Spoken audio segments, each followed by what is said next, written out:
Baik. Assalamualaikum warahmatullahi wabarakatuh. Waalaikumsalam warahmatullahi wabarakatuh. Selamat bertemu lagi di mata kuliah linguistik atau ilmu lughah pada pertemuan 2 ini.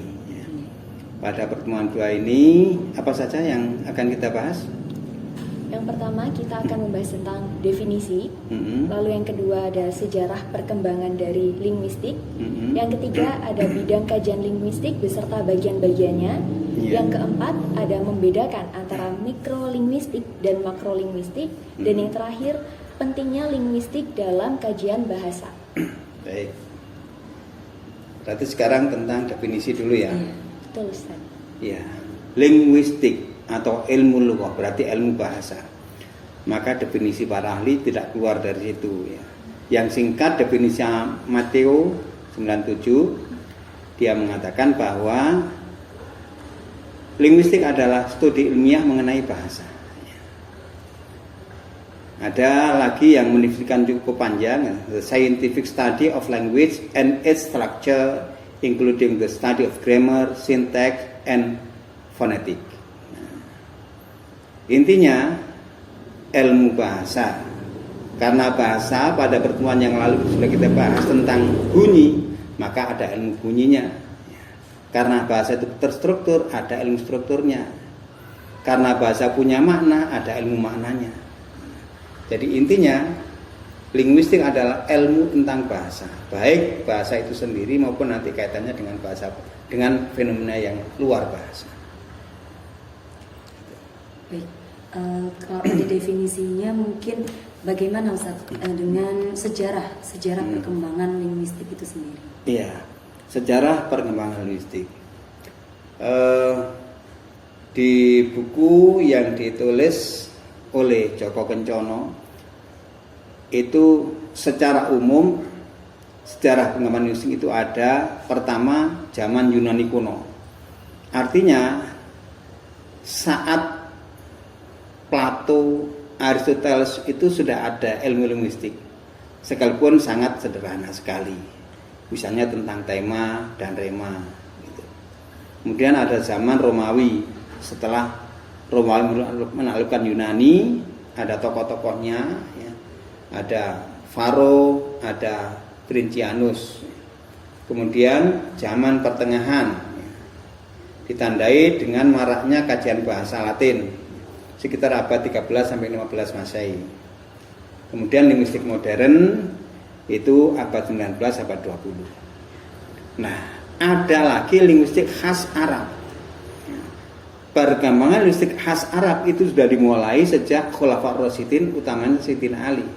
Pada masa Ali inilah pertama-tama ada ilmu bahasa yang dia awali oleh Abdul As'ad Ali, nanti diteruskan oleh Khalil bin Ahmad Al-Farahidi, oleh Sibawa dan seterusnya. Ini terpisah. Jadi perkembangan linguistik umum dengan Arab itu memang ada sejarahnya tersendiri. Terus? Setelah membahas tentang sejarah, mungkin kita lanjut ke bidang kajian linguistik beserta bagian-bagiannya, Ustaz. Ya. Linguistik apa yang dikaji? Tadi sudah kita singgung, ada bunyi, ada struktur, ada makna. Itu ketika linguistik ini kita pelajari sebagai bahasa saja, bahwa orang berkata isinya bunyi-bunyi, kemudian ada strukturnya, ada maknanya. Tetapi nanti ilmu bahasa ini bukan hanya sekedar bahasa itu sendiri, tapi nanti akan ada kaitannya dengan unsur-unsur luar bahasa. Maka sebagian ahli bahasa atau linguis membuat peta kajian linguistik itu menjadi 2 bagian besar, yaitu mikrolinguistik dan makrolinguistik. Ya. Ingin tahu? Mungkin dari perbedaannya Ustaz, ya. kedua niku.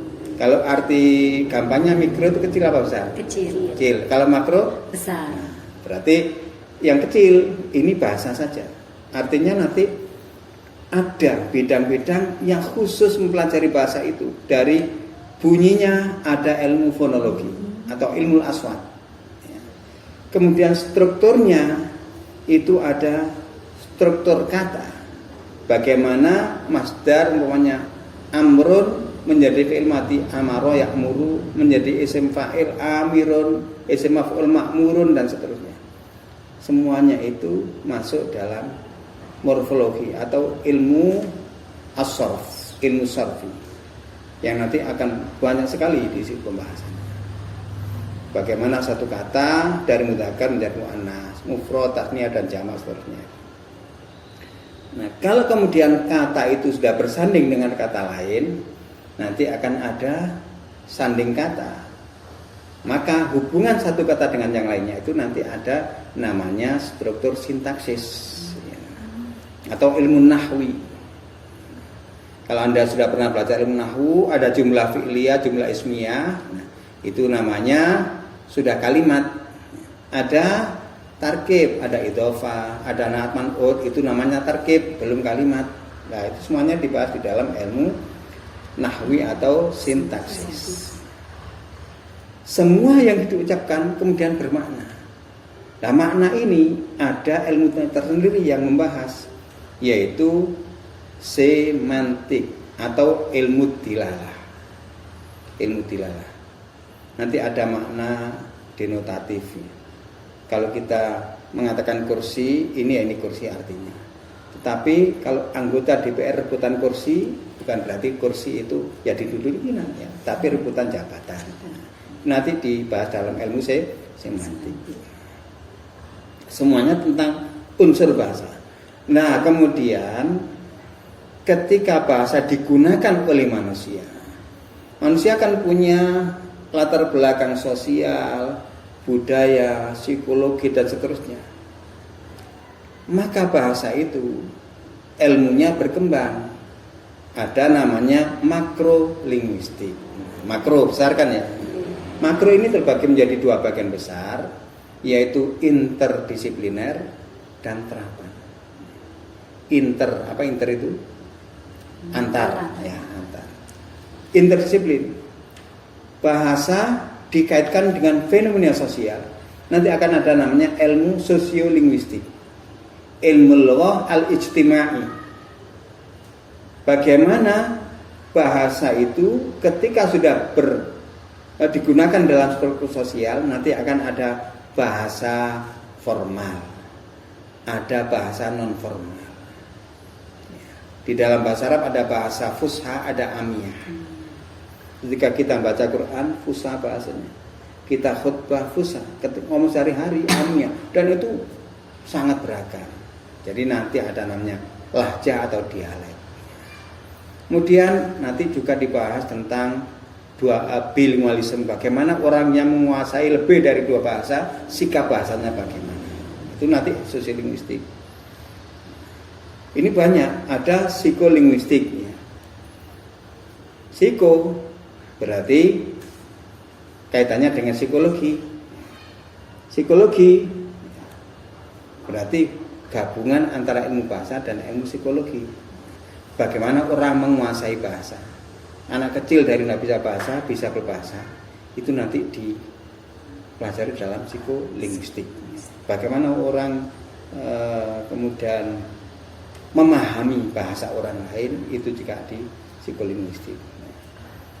Dari filsafat bahasa, ya, ilmu lughah al-falsafi.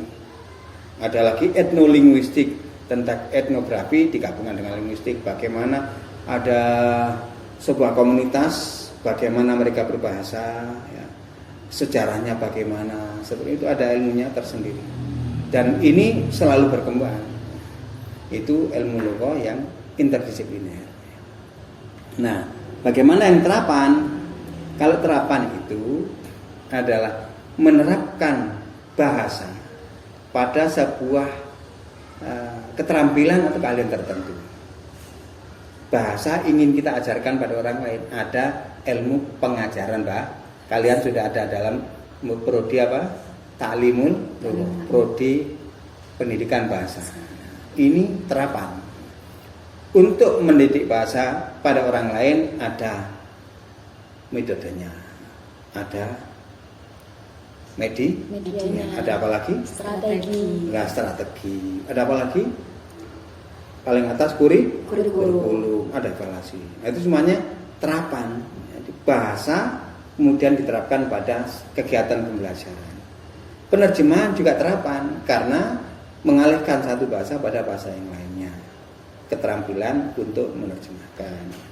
Ada kemudian pembinaan bahasa di dalam sebuah negara, bahasa itu supaya tetap lestari, ada pembinaan bahasa. Di bahasa Indonesia juga ada.